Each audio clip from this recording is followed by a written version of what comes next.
வணக்கம், நான் Poomathi Gopalakrishnan. Welcome to Poomas feathers.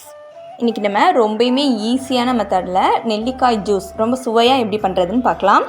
பொதுவாக ஆப்பிள் அண்ட் ஆரஞ்சு பழத்தை காட்டிலும் அதிகமாக விட்டமின்ஸ் அண்ட் மினரல்ஸ் கொண்டது தான் நம்மளுடைய இந்த நெல்லிக்காய்.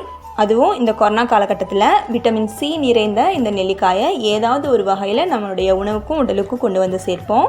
2 பேர்த்துக்கு 2 பெரிய நெல்லிக்காவே போதுமான அளவாக இருக்கும். அதோட விதைகளை நீக்கிட்டு சதை பகுதியை மட்டும் கட் பண்ணி மிக்ஸி ஜாரில் சேர்த்துக்கோங்க. இதில் 1 பிஞ்ச் உப்பு, 2 டேபிள் ஸ்பூன் சர்க்கரை சேர்த்து இதை நல்லா அரைச்சிக்கலாம். முன்னமே தண்ணி ஊற்றி அரைச்சிங்கன்னா நல்லா அரைப்படாது. இனி இதில் தண்ணி ஊற்றி இதை நல்லா அரைச்சிக்கலாம். இதை அப்படியே குடிக்க முடியாது, ஒரு மாதிரி கரகரப்பாக தொண்டையில் சிக்கிறது மாணிக்கு இருக்கும். அதனால் டபுள் லேயர் போட்ட ஃபில்டர் வச்சு நல்லா ஃபில்டர் பண்ணிக்கோங்க. இனி இதிலேயும் 1/2 மூடி லெமன் ஜூஸ் இதையும் சேர்த்துக்கலாம்.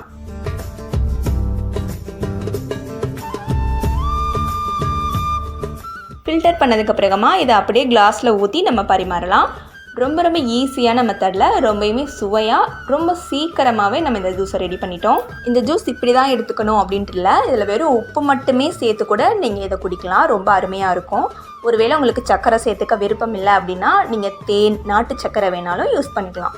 நெல்லிக்காயில் இருக்க ஒரு அருமையான விஷயமே என்னென்னா, அதை நம்ம எப்படி யூஸ் பண்ணாலும், ஜூஸஸாக போட்டாலும் சரி, சமைக்கிறப்போ ஆவியில் வேக வச்சோ இல்லை வறுத்தோ பொரிச்சோ இல்லை ஊறுகாயோ நீங்கள் ரெடி பண்ணிக்கிட்டாலும் சரி, அதில் இருக்க விட்டமின்ஸ் அண்ட் மினரல்ஸ் குறையிறதே இல்லை அப்படின்ட்டு ஆராய்ச்சியாளர்கள் கண்டுபிடிச்சிருக்காங்க.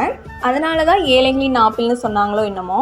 ஆனாலும் ஆப்பிளை காட்டிலும் 3 மடங்கு புரதச்சத்து மிக்கதுங்க நம்மளோட இந்த நெல்லிக்காய். இந்த நெல்லிக்காயில் நிறைய பெனிஃபிட்ஸ் இருக்குது. நீங்கள் வெயிட் லாஸ் பண்ணிக்கிறதுக்கோ இல்லை ஸ்கின் க்ளோவிங்க்கோ இல்லை ஹேர் க்ரோத்துக்கோ, ஹீமோக்ளோபின்காகவோ கால்சியத்துக்காகவோ இம்யூனிட்டிக்காகவோன்னு நம்ம இவ்வளோதான் சொல்ல முடியாத அளவுக்கு எவ்வளவோ விஷயங்கள் இருக்குது. அதிகமான அவ்வைக்கு ஈந்த நெல்லிக்கனி அப்படின்னு சொல்லிட்டு நம்ம படிச்சிருக்கோம்.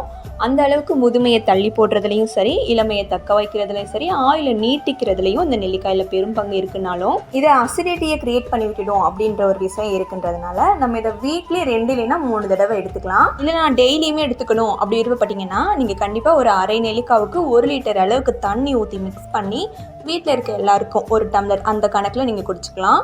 அப்படி குடிக்கிறப்போ அதோட ஆசிட் லெவல் குறைஞ்சி கரெக்டான அளவில் இருக்கும். உங்களுக்கு இந்த வீடியோ யூஸ்ஃபுல்லாக இருந்திருக்கும்னு நினைக்கிறேன். உங்களுக்கு இந்த வீடியோ பிடிச்சிருந்துச்சுன்னா கண்டிப்பாக பூமாஸ் ஃபெதர்ஸோட எப்போதும் இணைந்தே இருங்க. அதுக்கு சப்ஸ்கிரைப் பட்டனையும் பெல் ஆளையும் கிளிக் பண்ணிக்கோங்க. தேங்க்யூ.